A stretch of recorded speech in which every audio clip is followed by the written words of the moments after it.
Eh, pour ma main DJ Lord, t'inquiète, c'est H-Cut Killer, toi-même, tu sais, il lâche pas l'affaire, on lâche pas l'affaire, c'est DJ Lord. Ouh.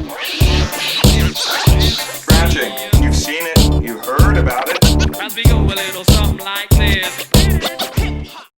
Bah écoute, c'est simple, DJ, hip-hop R&B à la base, et puis investigateur des mixtapes en France avec Clyde à l'époque. J'ai essayé de monter mon business, on va dire, en France grâce à plusieurs, je dirais, personnes qui ont travaillé avec moi sur un label qui s'appelle Double H Production. Et derrière, on a produit des albums, des artistes comme Fab, comme 113. Et on a essayé surtout de mettre en avant les DJ, le travail du DJ. Donc on a monté des crews de DJ avec des DJ de référence là-bas, Dynasty, le patron, hein, comme on l'appelle, Crazy B, LBR, Abdel aussi forcément, puisque c'est la famille. Et puis au fur et à mesure, on a essayé pas d'inculquer, mais d'essayer de mettre en place le hip-hop et l'R&B, parce qu'à l'époque, quand on commençait les soirées, c'était super dur, quoi. Aujourd'hui, c'est une institution, mais à l'époque, c'était une galère.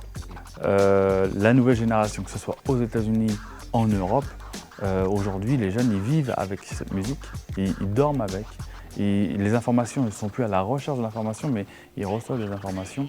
Donc si tu veux, c'est une autre mentalité, c'est une autre façon de voir les choses. Les gens qui sont à l'époque, en tout cas nostalgiques des années 90, 80-90, eux pensent que c'est effectivement un mouvement de merde. Mais ceux qui sont en 90-2000, pour eux, c'est leur mouvement. Donc tu peux pas les insulter comme ça, tu vois ce que je veux dire? Donc ça n'a rien à voir avec ce que c'est devenu. C'est plutôt la mouvance, les jeunes, c'est la nouvelle génération.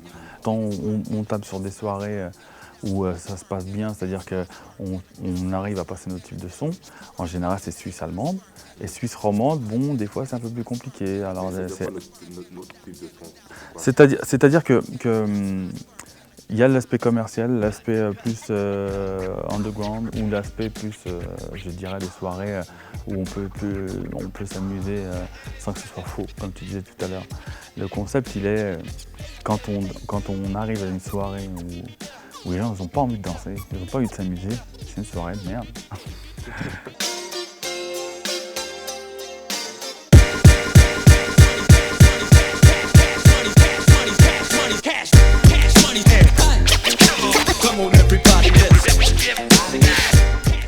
Nous, on a commencé avec le vinyle, il y avait la cassette.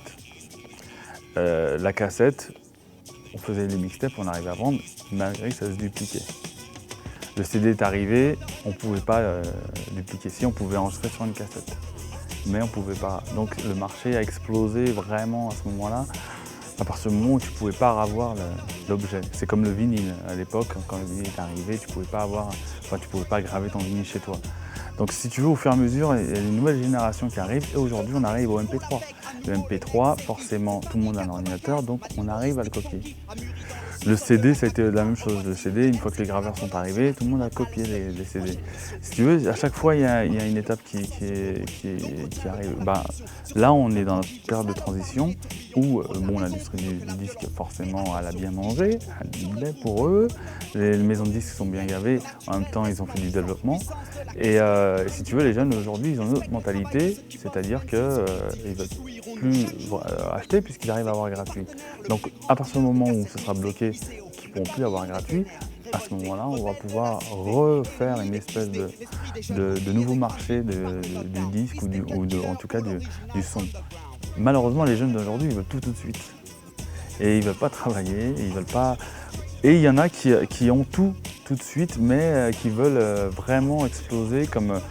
La technique, tout le monde aujourd'hui peut l'avoir parce que nous on n'avait pas les cours et tout ça, on n'avait pas les DJ qu'on pouvait voir, c'était un championnat de DJ par an.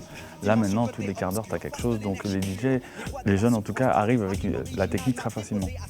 Mais l'âme du DJ n'est pas encore là-dedans parce que c'est beaucoup d'années de travail, donc du coup, y en a qui laissent tomber parce qu'ils disent ouais non mais c'est compliqué, ou non mais ça gagne pas assez, ou c'est trop long pour eux.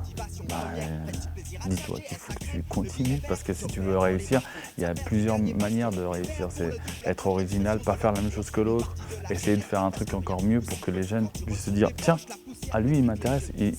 Comme les rappeurs, comme les DJ, à lui m'intéresse parce que ce qu'il fait, eh ben, ça m'interpelle. Ce qu'il dit, ça m'interpelle. Ben, c'est la même chose. C'est un jeune DJ, ça doit faire un truc que les autres n'ont pas fait.